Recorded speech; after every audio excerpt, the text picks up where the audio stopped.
and we'll get started for us today. Oofda. Welcome to our fall Bible study here in September and into October, following our worship series, Faith That Frees, Breaking Down Walls. As we'll look at chapter 21 and following of the Gospel of Matthew. This is the end days of Jesus' ministry and life. We, as Matthew 21 starts with Jesus entering into Jerusalem for what we call Palm Sunday, but for Holy Week, for the Passover celebrations that he will ultimately lead to his crucifixion and his resurrection. And this is really a significant moment in the Gospel of Matthew, obviously, for what it's talking about. But in particular, in the Gospel of Matthew, it is not just a teaching about Jesus' sacrifice. Jesus is really putting a lot of things on the line. He is really making some very powerful and direct statements, particularly to people of faith and to institutions of faith. And it's quite meaningful for us to really explore this, to really get a clear picture of what Jesus thinks that faith and fellowship and being part of God's kingdom, being part of the church, is really all about. So we are in for some good stuff in these coming chapters for us. We thought Matthew 18 was controversial. just you wait for us. So we'll get started. We'll be looking particularly in Matthew 21. Let's see, where did I put that? Matthew 21, 10 through 20-ish today. But let's start in a moment of prayer. Wonderful and gracious God, we thank you so much for this good day. We thank you for this time and the opportunity that we have to come and to hear the words of the Gospel of Matthew. We ask that your Spirit would be with us today, that it would be working inside each one of us to prepare us for the things that we need to hear, that we will hear what you want us to hear, and that your word and stories will shape our hearts and our minds, our lives and our faith. In your name we pray, amen. All right. So let's start with we're gonna skip over the part of Matthew of Jesus' procession into Jerusalem, but we're just skipping over that because that's what we hear that every single year, and it's really good to hear. But we don't often hear about what Jesus does immediately after entering Jerusalem and riding in on the donkey, the people laying down their cloaks and their palms, shouting Hosanna. What does Jesus do when he gets off of the donkey? He goes to the temple, and that's where we are going to start our discussion and study today, verse 10 and following. Does someone want to read 10 through 17 for us? I can do that. Thank you, Howard. Jesus entered the temple area and drove out all who were buying and selling there. He overturned the tables of the money changers and the benches of those selling doves. It is written, he said to them, my house will be called a house of prayer, but you are making it a den of robbers. The blind and the lame came to him at the temple, and he healed them. But when the chief priests and the teachers of the law saw the wonderful things he did, and the children shouting in the temple area, Hosanna to the Son of David, they were indignant. Do you hear what these children are saying? They asked him. Yes, replied Jesus. Have you never read? From the lips of children and infants you have ordained praise. And he left them and went out of the city to Bethany, where he spent the night. All right.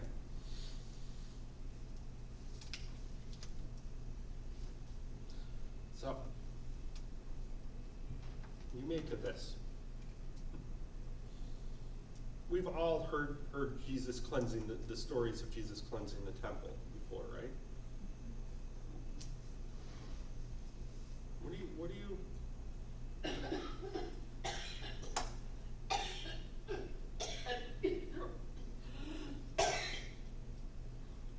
But I think I smell coffee early. Okay. Do you need some water, Sue? Can I get you some water? I'm taking over some coffee. She went down the wrong pipe. Oh, yeah, I've done that. Mhm. That's not I have a hard. cough drop in with that. Oh. Alright. What do you make of this story?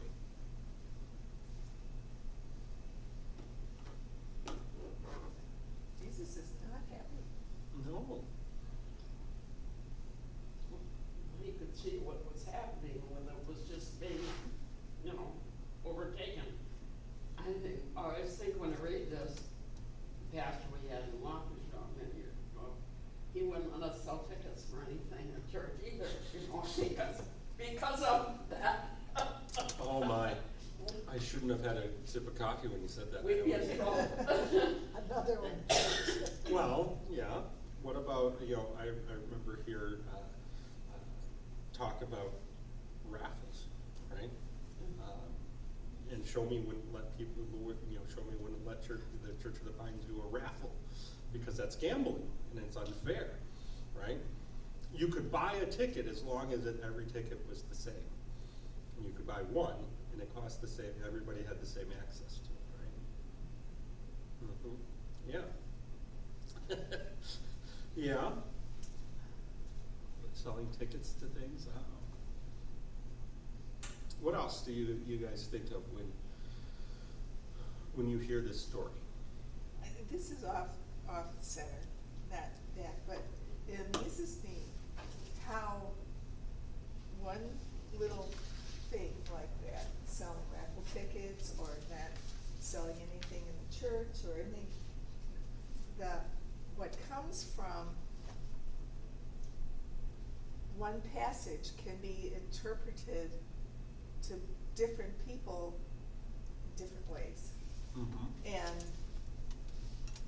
so you really have to try to wrestle with what is the intent of it. Mhm. And come up with your own idea, I was just reading about in one of the passages I was reading a Bible app, and it was talking about how you're supposed to keep the Word of God with you all the time, and that the Jewish people put phylacteries on their head and on their hands, Mm-hmm. To keep the Word, which they are literally saying, keeping the Word with them at all times.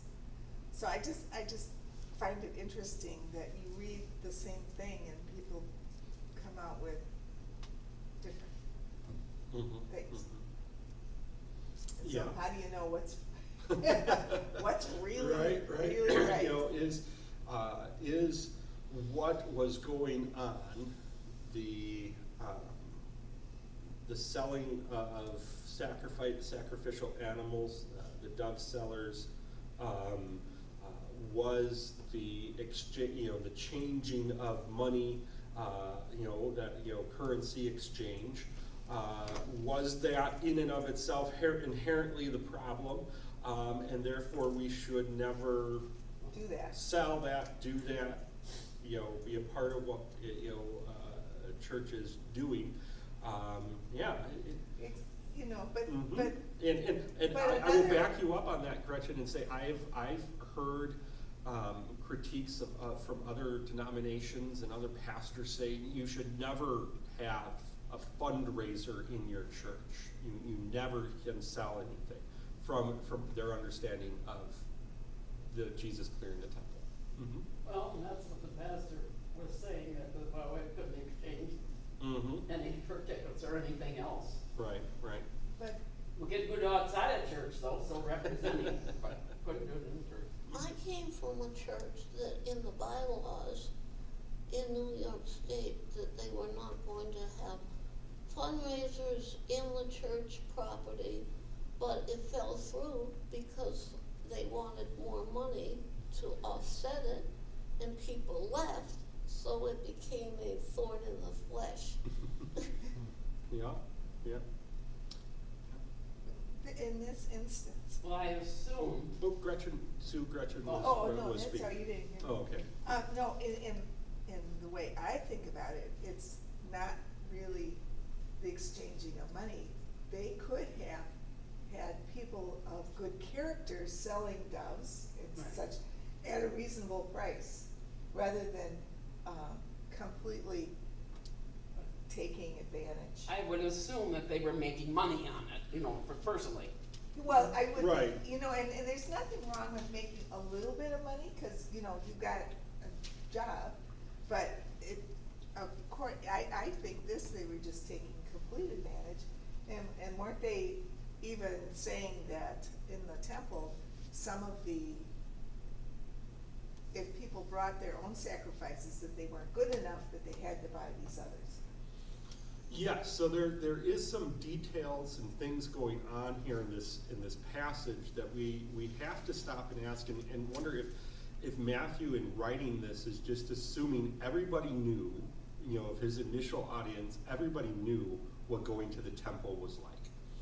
That if you, if you were a Jew in Judea, at the time, you had to go to the temple.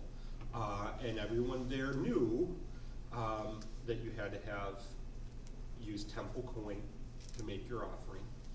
You had to have the right kind of sacrifice. And if you were local, maybe that probably not that big of a deal. You can do that, you know, and there would be other places that you could get your temple coin.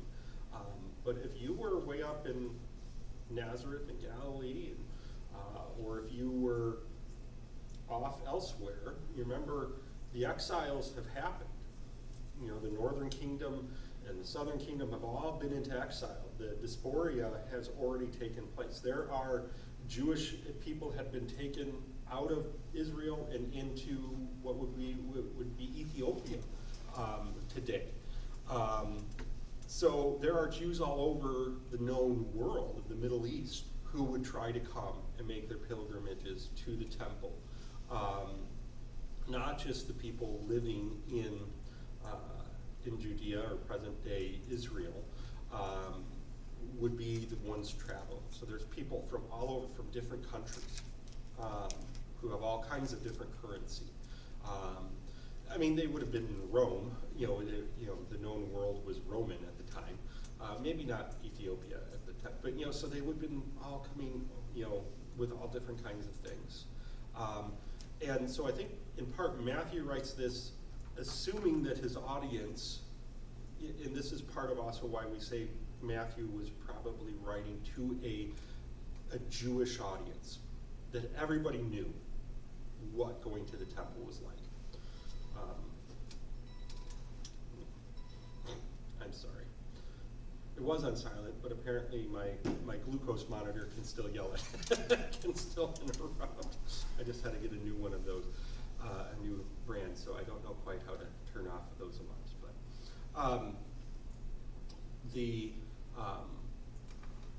that everyone would have known.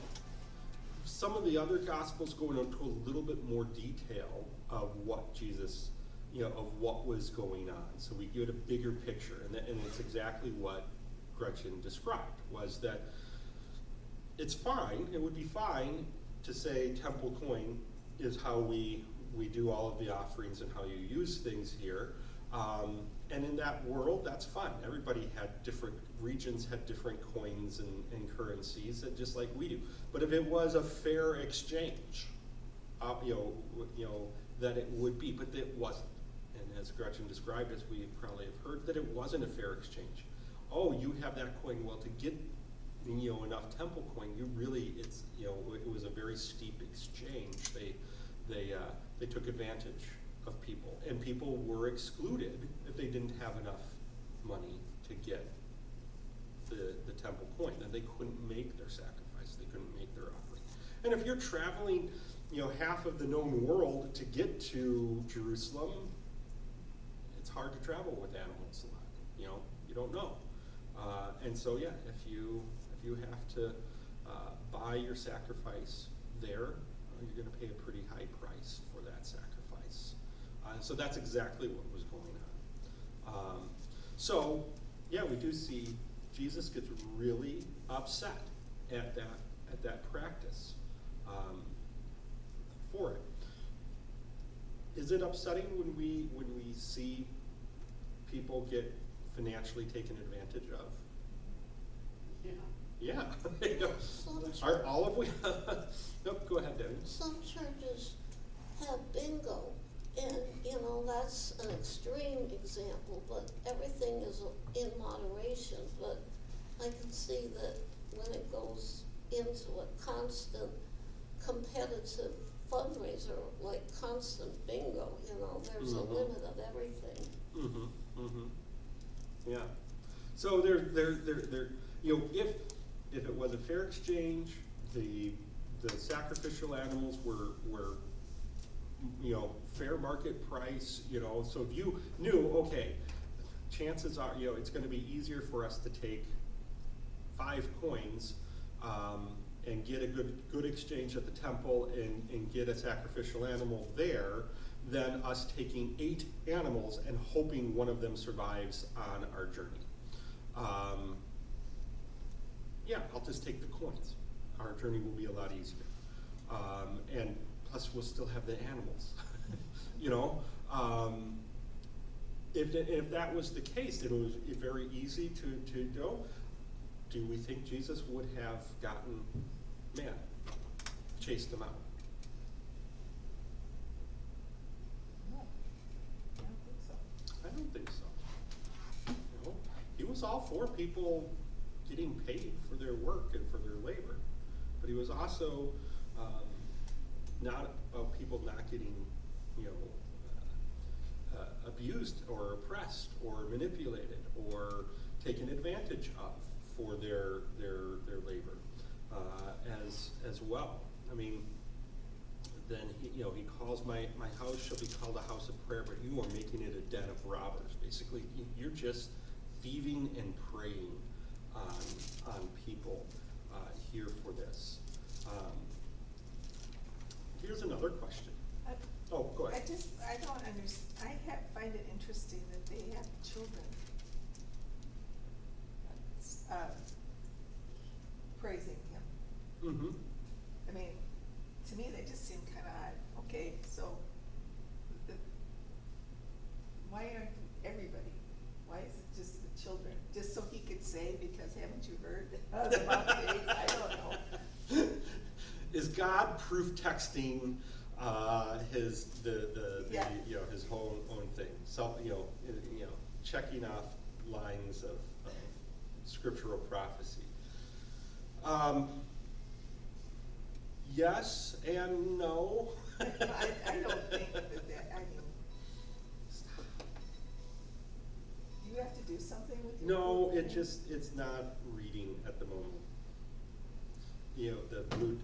The my phone and my monitor they're not talking to each other. Oh. But if you have to no. do something. No. Okay. I don't have to take care of anything. You could, I can't get too low, or I don't get too high. So I don't need to do anything, take any medicine or eat anything at this moment. So it's Okay. just that problem. It is interesting in that I'm not sure, but the fact that they said children probably indicates these are boys who haven't gone through a bar mitzvah yet, which would have been So this is pre-adolescence, or 13 for boys, 12 for girls. There's some arguments about when bat mitzvahs happened for when that tradition started, because that was a time in the Jewish faith that a child was no longer a child, and they were a son or a daughter of the Torah. They were more so into the faith, or part of the of official Judaism. Before that, they weren't. Similar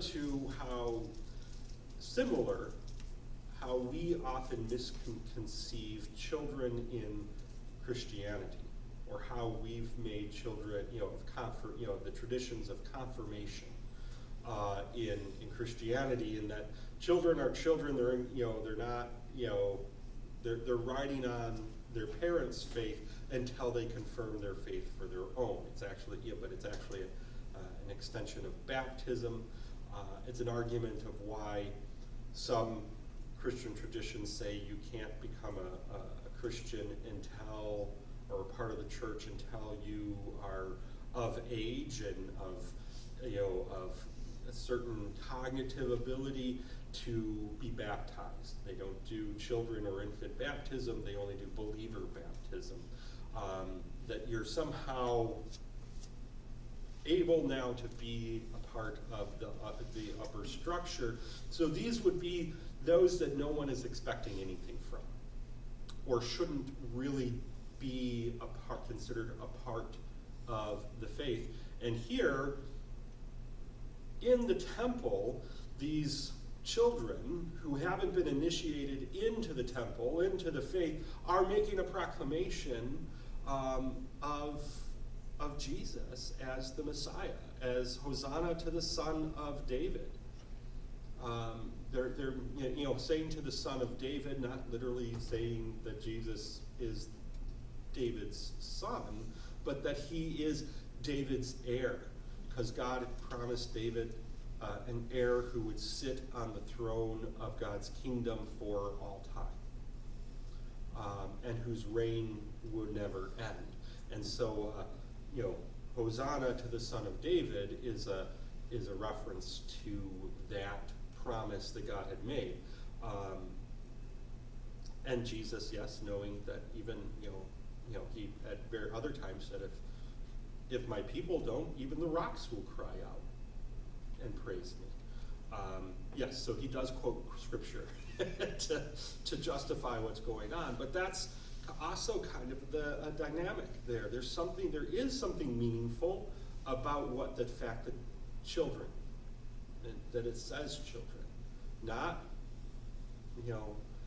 not a young man, a teenager who would have already had gone through his bar mitzvah, but a child who's not officially a part of the faith, whom nothing is expected of, is making these grand proclamations. And that was upsetting to who? Priests. To the priests. Mm-hmm. Not upsetting to Jesus. Okay. So,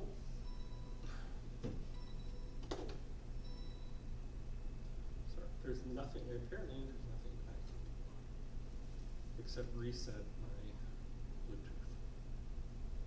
Bluetooth. Sorry. So,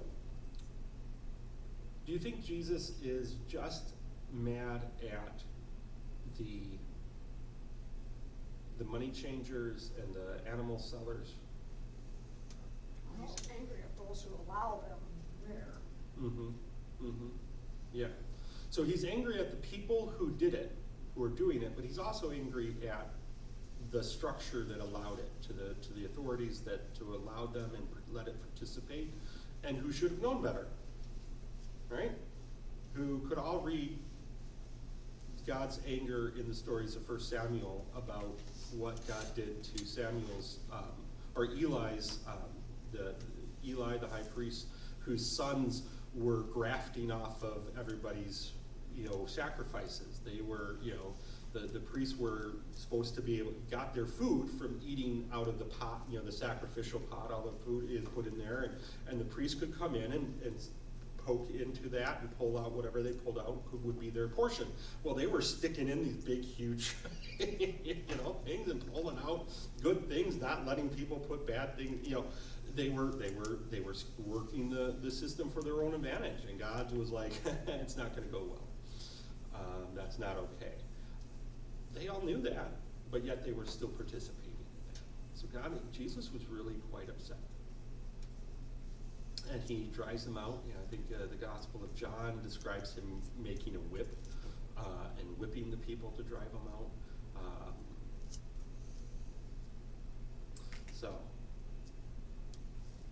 And then we do have this other interaction that also, that Gretchen pointed out, the children, that begins to reveal some of Jesus' motivation.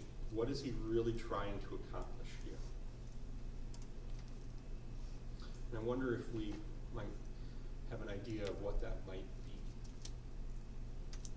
Jesus is mad at the individuals who were taking advantage, directly taking advantage of others. He was mad at the temple structure, not the physical structure, but the temple structure, the institutional practice of Judaism at the time that allowed it or encouraged it and benefited from it, to the exclusion and oppression of others. What was he really trying to accomplish here?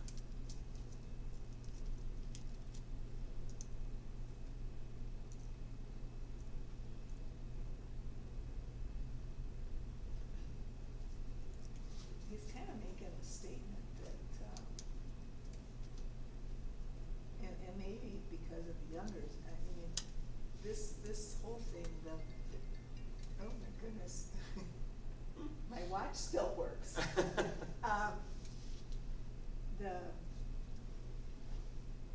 Everyone accepted that this is the way it was. And he's saying, no, you don't have to, no, this is not acceptable, and maybe there needs to be a change. And if you have the younger people saying, yeah, this is going to be a change, the people coming up are not going to blindly follow what the priests are saying to do, I guess. I mean, it is a statement. It's a pretty big statement. The temple's supposed to be a holy place, Mm-hmm. and what they were doing was making a mockery of it. They were making a mockery of it. Yeah. I don't know where you're going, but Ted's on the right path. The temple was supposed to be a holy place.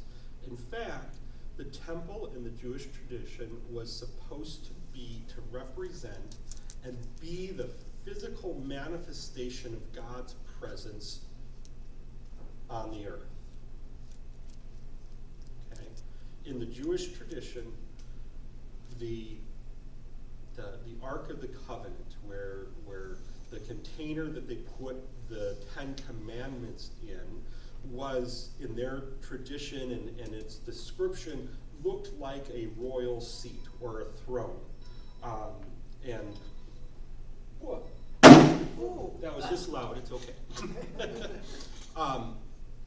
It was to be an image, a manifestation of God, where God would sit on his throne on earth. And in the temple, where the ark was kept, by this time this is like the second or third, the second building of the temple. And there was no Ark of the Covenant. It was gone.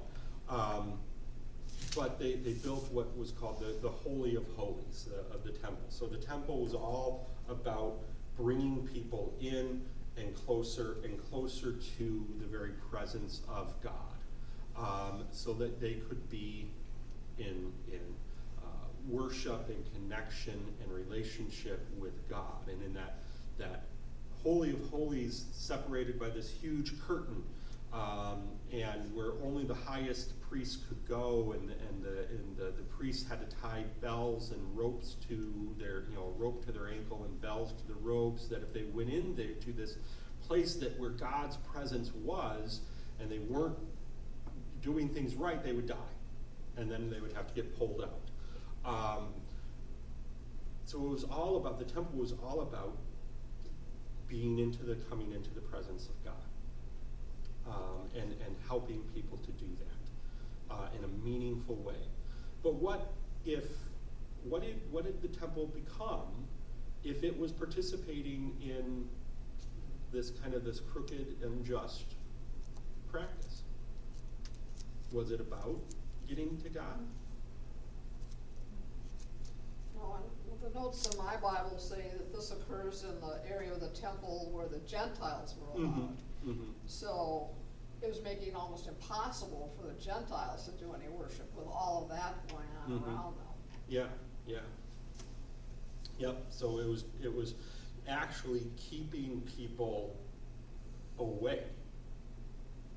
If you didn't have enough money, even if you were Jewish and you didn't have enough money, you weren't gonna get further into the temple.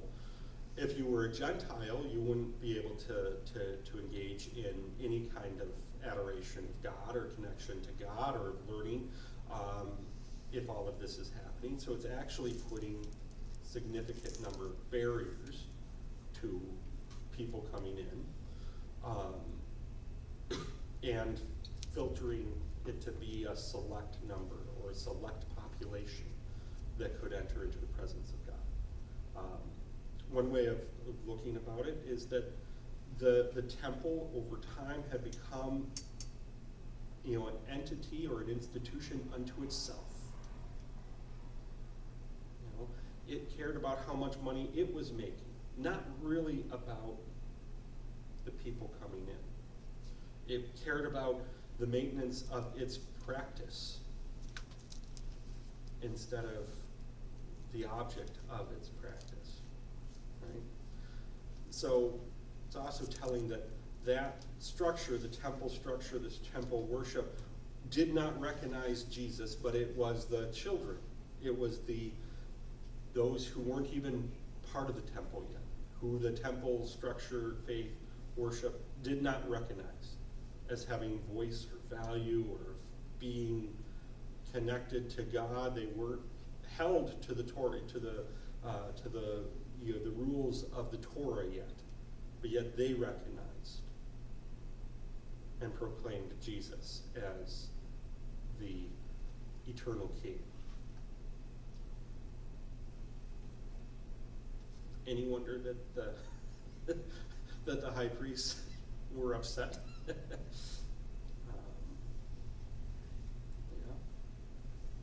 So, what do we think then? If that's and that's part of what of what really is God? What really is Jesus, God, upset about?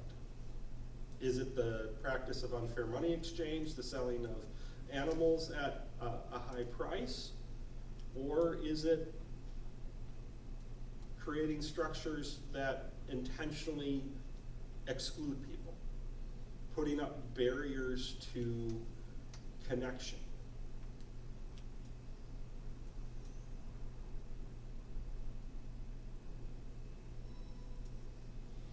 Do you think that's what Jesus is really meant? All of the above. Well, it was serving as a distraction of its true purpose. Mm-hmm. So it was a distraction. Now, we had read, if you read the Gospel of Luke, one of those high priests was Jesus' uncle. Was what? Jesus' uncle, Zechariah. And trust me, they were doing the same thing. They just hadn't done that. That practice hadn't started, 2 years prior. I guarantee you that practice of money exchange was going on, 30 years before. It probably had been going on for a long, long time. But Zechariah, Jesus' uncle, thought he was doing a good job. a lot of those high priests probably thought that they were doing what was part of their faith and their responsibilities for ages. You know, I had a church member in my first church as a student pastor, and she was my first SPRC chair, and she was driving me around the community around Benton, and Cuba City, and Platteville, and Hazel Green, and stuff, and Schultzburg, to where, just kind of taking me around to show me where, so-and-so lived, and, where I'd be going to do visits and stuff. And she was talking to me about how important it was for us as a church to make sure that we really just were taking care of our own people. That's what we really had to focus on, was taking care of our own and everybody else. Now, sweet, wonderful person, and thought she was doing the best she was doing for her church. But do you hear, and I, had been there for a week. What did that sound like, But she didn't think she was doing anything wrong. She thought she was taking care of her church and her people.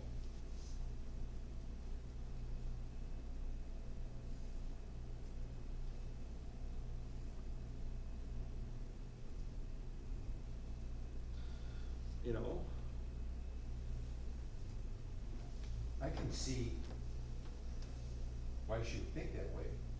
Mm-hmm. Some people get so busy doing other things. Let's say, as an example, spreading the word of Christ to other communities, Mm-hmm. but they neglect to do it to their own community. Mm-hmm. And so taking care of your own first, she felt was a high priority. Mm-hmm. Mm-hmm. From one point of view, that's understandable. Yeah, it's the oxygen mask thing. You Mhm. can't help somebody else if you don't have, put your own mask on first, and then Right. you can help others, right? Mhm. Mm-hmm. Mm-hmm.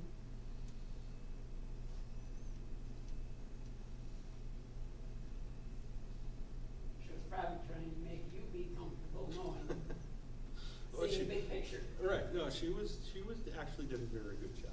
But the thought of, we have to take care of our own, very, very insular, very,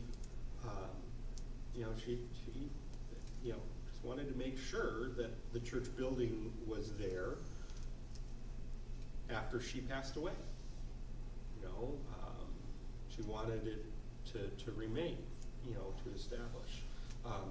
And would love for somebody to come in, and be, for the church to grow and so on. But it was more that this thought of this has to survive as we know it. And that's what she was holding on to. And that's part of where the temple was. They wanted it to survive. This was key to their identity. So much so that they missed the point. That it wasn't something that helped people connect to God, and it pushed people away from God, and that really upset God and upset Jesus for it. So much so that when, in verse 18, or verse 17, he said, he left them, went out of the city to Bethany, and then spent the night there. In the morning, when he returned, verse 18 and 17, or 19, he was hungry, and seeing a fig tree by the side of the road, he went to it and found nothing on it all but leaves. And then he said, "May no fruit ever come from you again." And the fig tree withered at once. So this imagery of Jesus getting mad at the fig tree, again, what's the purpose of a tree? Of plants. One of all biological organisms is to propagate and to create a next generation. Beautiful flowers are there to make seeds so that there would be more plants that would grow, that your genetics pass on. And this tree having no fruit, now we don't know. I don't know. I'm not an expert on fig trees. If they are, I'm assuming there would be other fig trees in there, but why it didn't have any fruit, if it can't pollinate itself, there could be all kinds of reasons why there was nothing growing on this tree. But something just just for itself. That tree was doing nothing but growing itself.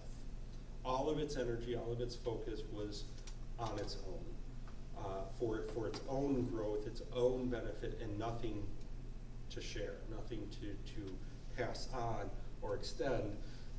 It gives us the same imagery of what Jesus was mad at the temple. It's doing nothing.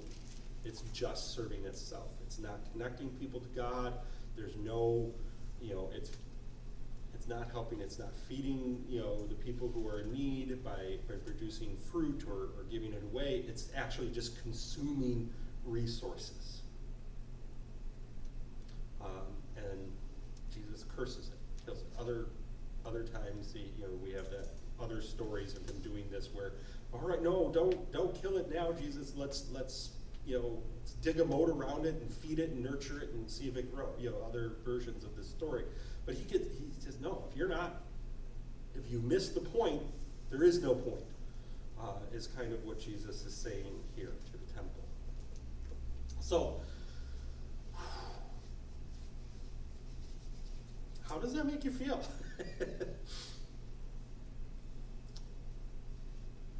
Jesus is pretty critical here, right? I was surprised. Mm-hmm. Yeah. Does it make you wonder? Have we as a church today, Christianity today, do churches, are we guilty of the same thing? We joked about the raffles and selling tickets, but do we exclude people based on socioeconomic reasons? Do we make it hard for people outside of our faith who are questioning to engage?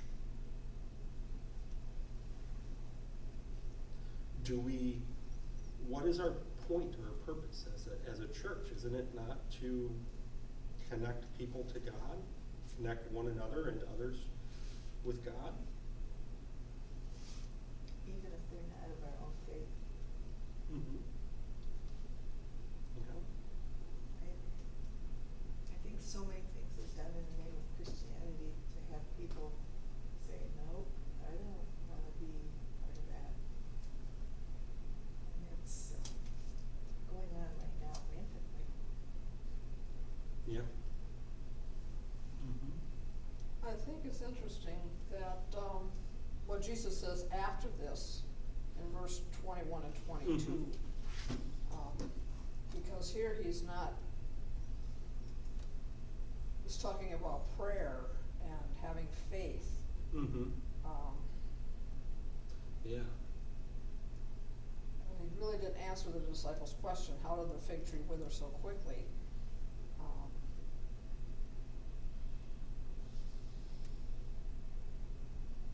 But he was more wanting to get across the point that you have to have faith and not doubt. Mm-hmm. Mm-hmm. And But what happens when you have faith? Something happens, right? Right. That's what he's saying. He's like, when he says in verse 20, he answered them, if you have faith and do not doubt, not only will you do what has been done to the fig tree, but even if you say to this mountain, be lifted up and thrown into the sea, it will be done. Right? So there's an expectation there of faith results in some kind of byproduct. Faith accomplishes something, does something. So yeah, it fits. It's also, they also, some of the different gospel writers use that, if you have faith as small of a mustard seed, you'd say to the mountain, you get up and, move into the sea. But it is consistent with, faith produces something. faith does something. It has a purpose to accomplish. And when you have faith, things get done, you can do things.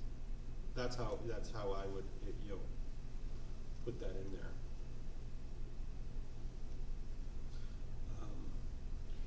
This thing with the fig tree,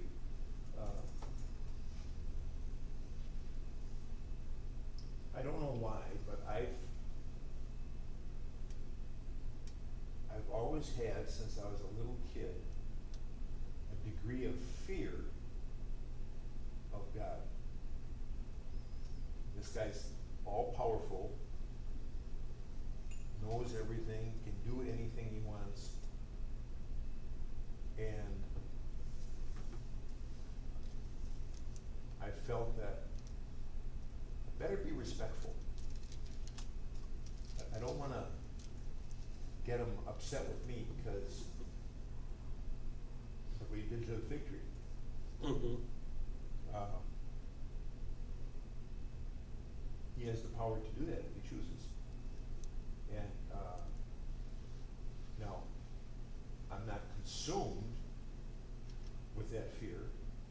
I recognize there is the loving nature of God, and I think of that as bigger. That's a bigger part of God than this little thing here. But nevertheless, in the back of my mind, now in the Bible sometimes it talks about, he uses the word fear in relationship to God, but I don't know. It says reverential fear. Yeah, it's a different connotation, I believe. Yeah. Awe, okay. And I have a little of the fear, Yeah. Uh, Yeah, I mean, part of, as we've talked about in this study, in the classes, especially throughout Matthew, for us, we've been told a picture of Jesus as this gentle, kind, never raises his, as a lamb, Lamb of God. If you look at this beautiful thing, this beautiful wall hanging over here, different names of Jesus. One of Jesus's names was Lamb, the Lamb of God. Don't actually think it's yes, Lamb of God. In the middle of the cross there, by the one that says living water, Lamb of God kind of goes around it. That we get this picture of Jesus as this meek, mild-mannered, gentle, never gets angry, doesn't raise his voice kind of person. And we transcribe that onto to God himself. And we've talked here in this class that there's an official term of that, calling that many theologians call the domestication of the transcendent. That we have tried to domesticate God into something we can control. And that's not what we see in the story of the Bible. That God is not ours to control. God is not something that we can put into a box to contain. And sometimes, because of that, we see things that might actually scare us a little bit. Think of C.S. Lewis's The Chronicles of Narnia, that the Jesus allegory in that story is Aslan, who is this huge lion, and who's described as good, but not tame. Because someone asked, is he a tame lion? And they said, oh no, he's wild, but he's good. So yeah, all the connotations of fear are the awe, the respect, the reverential, and maybe even, I need to pay attention to that, because that's just a wee bit scary. We talked about that our last Bible study. Jesus was trying to show the people that he was still other. He was not, he was something more than, something different than all of us. Yes, he could just walk out on the water. No one has done that since. you know, kind of thing that's not us. Jesus is different, and some of that can be scary. But he's tried to also show that in all of that, he's still good. And I absolutely agree with that.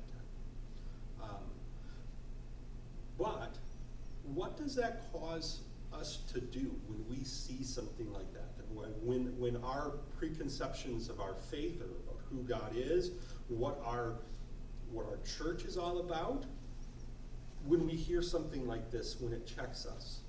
You know, in my message on this 2 Sundays ago, I said Jesus was disrupting us, trying to snap us out of something, to get our attention, to realign focus, right? So if we see this, what might this cause us to reflect on?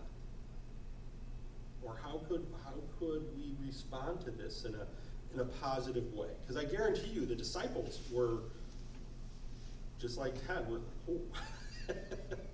they were paying attention to Jesus in a different way. As were the chief priests.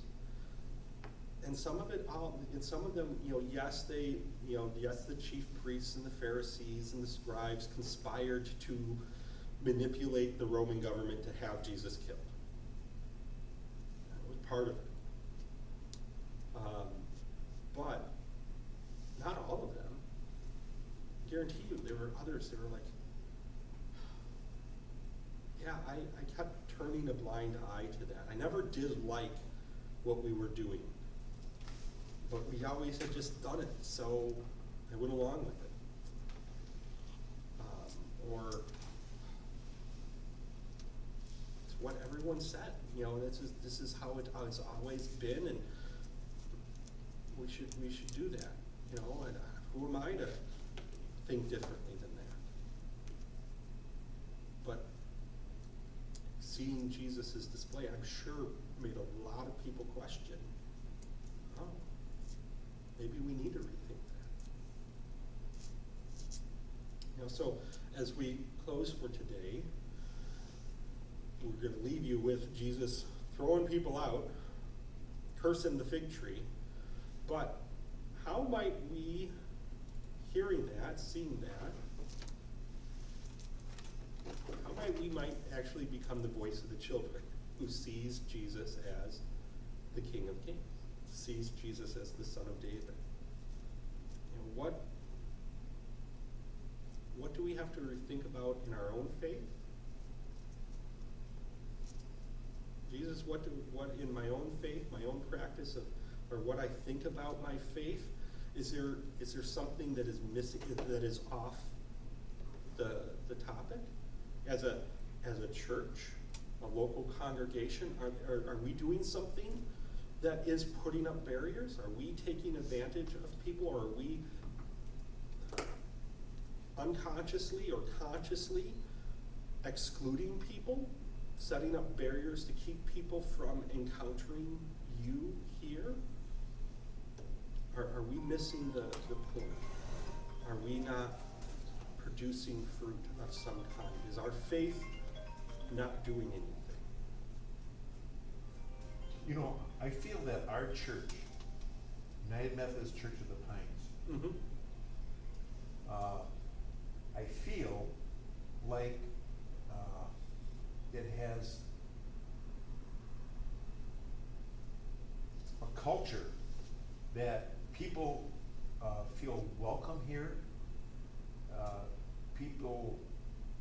New people have said that we're a friendly church, and, Mhm. and they feel comfortable being here. Now, there may be other people that have come in and say, "Ooh, this place is nasty," and but we don't hear from them. Yeah. But the ones that come back, like the culture of our church. So my immediate answer to your question is, I don't know that we're doing a whole lot that's turning people off Mm-hmm. or away from being here. And I feel good about that. Good. But I agree. I don't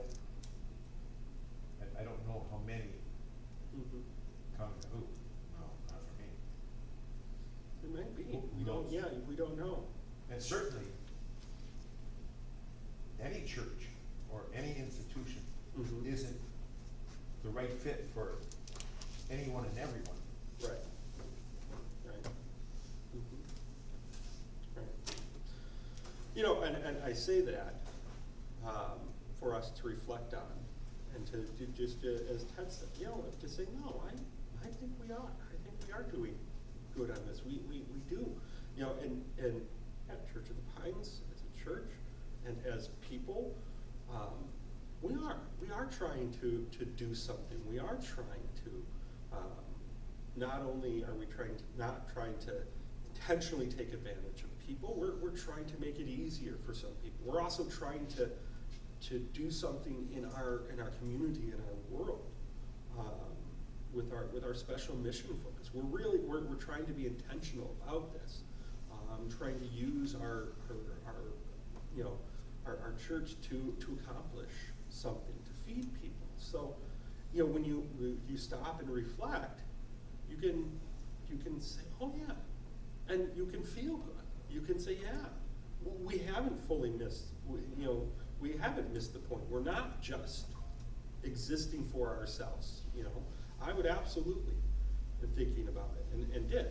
You know, Church of the Pines, you know, we've got plenty of pine cones going on. Jesus, we've got, you know, the seeds are going out. We are not just a leafy tree.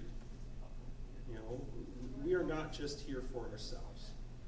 And we can take pride in that. I Absolutely. remember when Jerry Hollenbeck first came to our church.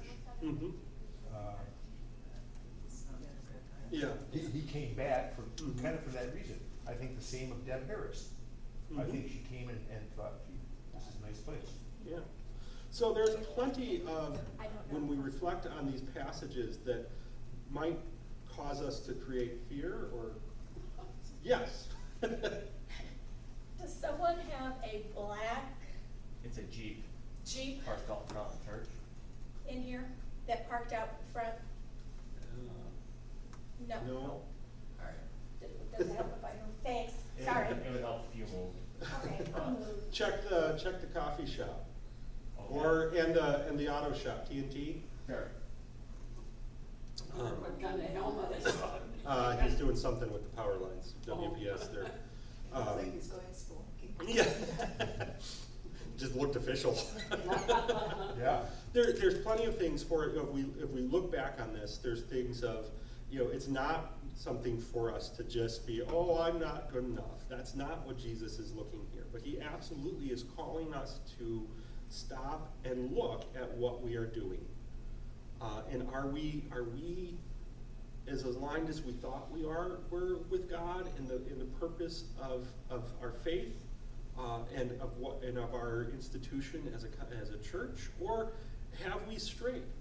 And while Church of the Pines right now is, what about tomorrow? What about 10 years from now? You know, it's always something that we have to We have to to be continue to willing. assess it. Right.